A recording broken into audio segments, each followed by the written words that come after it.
Ibrahim Traoré begins Africa's biggest irrigation project ever. In a dusty corner of West Africa, where the Sahel meets the stubborn resolve of a young nation, something extraordinary is happening. On what seemed like an ordinary morning, bulldozers began to roll across the dry land of Burkina Faso.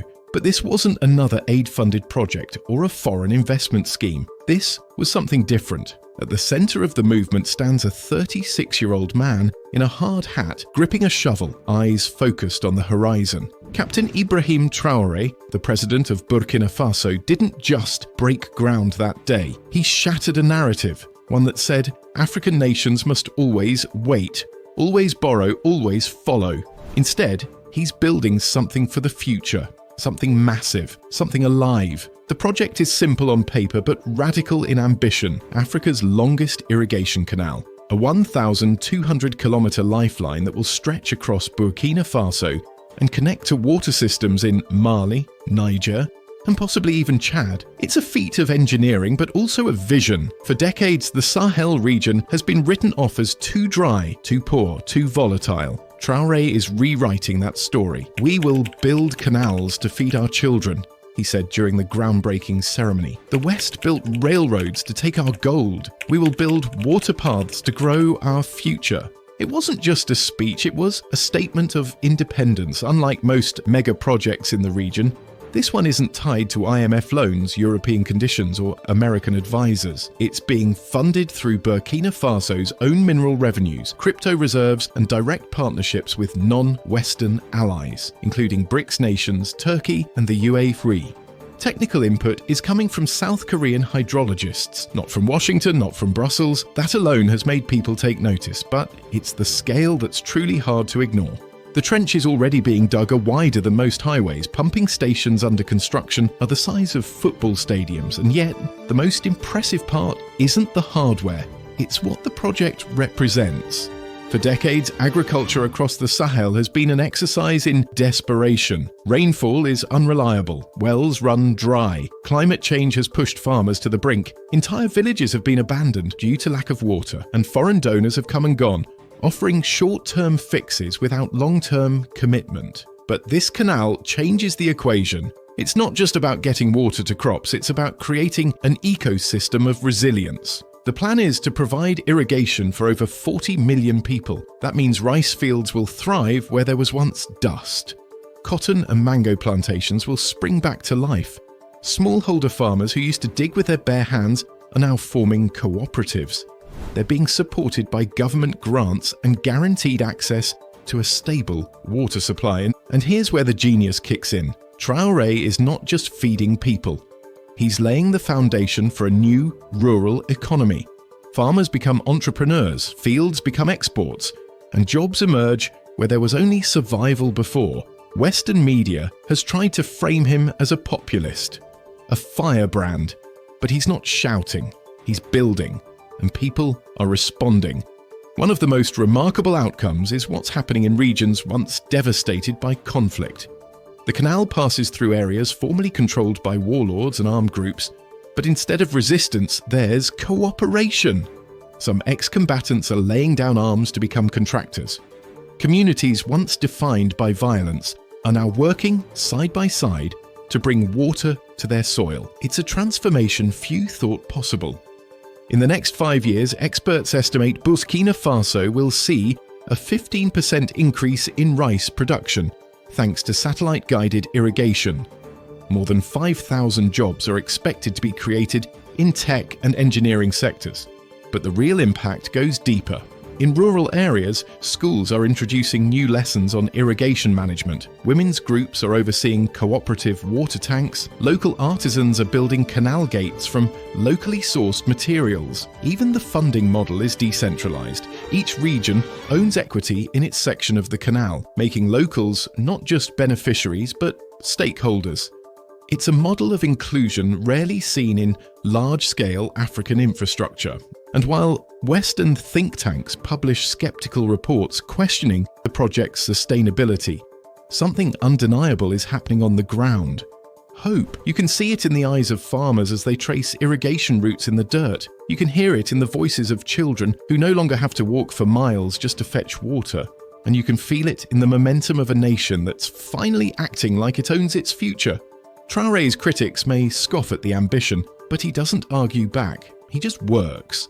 While others worry about bureaucracy, he's deploying solar farms to power the pumps. While environmental lobbyists debate, he's planting forests along the canal banks to protect the ecosystem. His leadership is rooted in one thing: results. This isn't about building a monument, it's about starting a movement. In the second part of this report, we'll look at how Traoré's irrigation vision is impacting regional diplomacy, attracting African expatriates back home, and forcing a new conversation about what development really means in the 21st century. Because this canal, this artery of hope cutting through the Sahel, is just the beginning. The first time you hear about Captain Ibrahim Traoré's irrigation canal, the instinct is to think local, Burkina Faso, the Sahel, water. But spend enough time tracing the edges of this project and you realize this isn't just national infrastructure. It's continental diplomacy disguised as concrete. The canal isn't only moving water, it's moving power, and the balance is starting to shift. For decades, African nations have been held back by the same pattern: dependence on foreign funding, loans with impossible strings attached, infrastructure designed by outsiders, serving outside interests. But this canal flips that script. Built with African labour, funded with local and non-Western capital, and designed for long-term sovereignty, it's forcing neighbours and rivals alike to rethink their place in the new order Traoré is quietly building. One of the most overlooked aspects of the project is its built-in diplomacy. Instead of isolating Burkina Faso, Traoré went out of his way to include neighbouring nations from day one. Before a single trench was dug, he signed water-sharing pacts with Mali and Niger. Discussions are underway with Chad. These agreements weren't symbolic, they were practical, preemptive solutions to disputes that have torn other regions apart. In a continent where water rights often spark conflict, Traoré used the canal to build alliances. The message was clear: this project isn't just for Burkina Faso, it's for the region, for all of us. That kind of thinking, collaborative, inclusive, unapologetically African, is rare in geopolitics, and it's catching on. At the same time, the canal is stirring something even more powerful: a return home. Over the past year, African professionals, engineers, agronomists, hydrologists, have been quietly leaving jobs in Europe, Asia and the US to come back to the continent. Many of them are Burkina Faso expats who swore they'd never return. Now they're boarding planes, rolling up sleeves and walking to the canal line with pride. What changed? Traoré gave them a reason.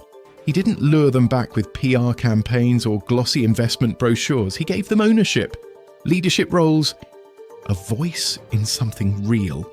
For too long, Africa's best minds were told to export their talent to survive. This canal is proving that building at home isn't just possible, it's more impactful, more meaningful. Even foreign nationals, Pan-Africanists from Ghana, Senegal and Ethiopia, are applying to join the project. There's a quiet migration happening, a shift from brain drain to brain gain, from individual escape to collective purpose. But that purpose is drawing more than just talent, it's drawing scrutiny and pressure. As news of the canal spreads, so does discomfort among traditional global powers. Western governments, long accustomed to shaping Africa's development terms, are watching from the sidelines, frustrated, excluded, and increasingly alarmed. Not because the canal is reckless, but because it's working without them. It's not just the funding model that's making them nervous, though bypassing the IMF entirely is no small act of defiance, it's the political message. Traoré is showing that sovereignty doesn't have to mean isolation, that nations can build strong alliances without surrendering decision-making power. That aid isn't the only path forward. Think tanks in Europe are already releasing reports warning about the risks of unregulated growth. Environmental lobbies are asking how the canal will affect biodiversity. Journalists are questioning Traoré's long-term intentions. But none of these voices are coming from the people who will use the water. None are speaking to the farmers, teachers and nurses who now see a future where before there was only drought. And that's what makes Traoré dangerous, not to his people, but to the system that once depended on their dependents. He doesn't fit the mould. A former military man with no Western education pedigree, no elite family ties, no offshore accounts. Just clarity, grit, and a stubborn refusal to wait his turn. He's not interested in being celebrated in think pieces. He's too busy working. And the work speaks for itself. Across the Sahel, roads are being paved to service canal zones. Solar grids are being installed to power pumps and lighting. Reforestation projects are reclaiming land once written off as useless. Every metre of the canal is turning into a multiplier effect, pulling in opportunities not just for agriculture, but for trade, education, and community renewal. Women in rural communities are reporting a surge in local businesses. With reliable water access, they're launching soap-making cooperatives, growing vegetables, and even starting fish farms. What used to be months of hunger between seasons is now turning into year-round stability, not luxury, just life, dignified, secure, and earned. Meanwhile, schools along the canal route are shifting their curriculum. Instead of outdated colonial syllabi, students are learning irrigation science, local water law, climate-smart agriculture. Traoré's administration isn't just trying to feed people. It's training the next generation to run the system better than he can. That's not populism, that's vision. And while global media outlets debate whether Traoré's model is sustainable, something undeniable is unfolding in real time. A new way of governing, of building, of leading. One that doesn't ask permission to exist. One that doesn't measure success by how many World Bank grants are approved, but by how many children can drink clean water without getting sick. What we're seeing now is not just a canal project, it's a blueprint. One that says Africa doesn't have to be the story others write for it. It can write its own. With its own pen, in its own language, on its own land. And Traoré, he's not interested in applause. He's not tweeting. He's not making rounds on international forums. He's showing up every morning, talking to workers, inspecting trenches, asking engineers questions, not to micromanage, but to understand. Because he knows this project and everything it represents is bigger than him, bigger than Burkina Faso. It's the seed of a larger idea that the age of waiting is over. In the final part of this report, we'll explore how this canal, once seen as an impossible dream, could influence elections across the continent, reshape Africa's food independence strategy, and inspire a decentralized movement of local-led development. We'll also ask a critical question. Can this momentum survive global pushback? And what role will the African diaspora play in its defense? The world is watching. But more importantly, Africa is waking up. In the north of Burkina Faso, water flows through places once scorched by sun and forgotten by maps. But now, something else is moving with it. Not just crops, not just hope, but momentum. A quiet, undeniable momentum that's beginning to ripple beyond the canal and beyond borders. The irrigation project President Ibrahim Traoré launched is no longer just a national story. It has become a spark, and African nations are watching with growing curiosity and, in some cases, urgency. What happens when one country proves it doesn't need to ask permission to transform? What happens when a nation decides to stop borrowing and start building, without losing itself in the process? Across West and Central Africa, that question is starting to influence real political conversations. In Senegal, opposition parties are referencing Burkina Faso's canal model in their manifestos. In Niger and Mali, ministries of agriculture have quietly sent delegations to study the project up close. Even in places that once dismissed Traoré as a reckless soldier-turned-leader, there's now a second look, a re-evaluation, a sense that maybe something is shifting. And it is.